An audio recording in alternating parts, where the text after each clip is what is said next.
I keep hearing about this dollar stuff. Dollar's getting weaker. Now Russia's going to do something with the dollar. These countries are hoarding gold.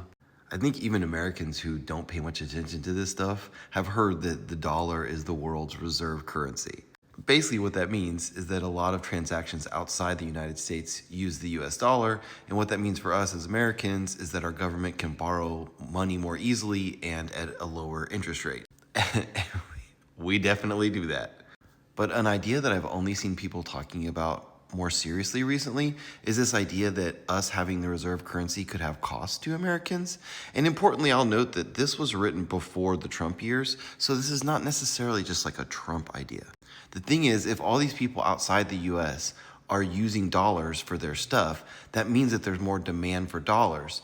And so what that does is it drives the value of the dollar up, and that means that now our goods in the US are more expensive for people outside the US, but it's easier for us in the US to import goods from other places like China. And we did used to make and export a lot of stuff in the United States. Like here's an RCA television from the 1950s. This is what the RCA factory in Indiana looked like. It's kind of cool, a lot of jobs. And I've heard all these international stories, like here's the one about India's central bank saying that all these countries should link together their currencies to reduce reliance on the US dollar. They're proposing a network like this where China, India, Brazil, Russia, and South Africa, they would all be able to like transact in this proprietary network that wouldn't use the dollar. And then China's leader wants countries to use their currency, specifically a digital version of their currency. Kind of interesting, I guess. And all of us are hearing about gold and how everybody wants gold, hitting a record high, people want safety.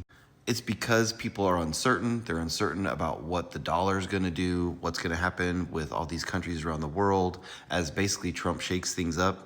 And of course, as an American, I'm wondering, what does this mean for America? What is Trump doing? How does this relate to America First stuff?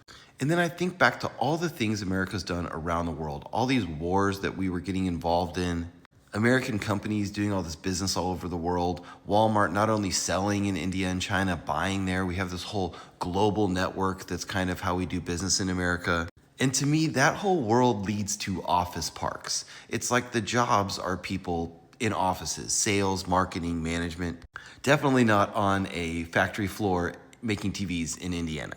And behind the scenes, what I think of is income inequality. It's just going bananas in the United States. It seems like what we've gotten for all this is TVs are super cheap. We can import a lot of cheap stuff, but we basically lost all of these middle-class manufacturing jobs. So it made me wonder, would you be willing to pay more for TVs and stuff if more Americans had better middle-class, high-paying jobs? Genuine question.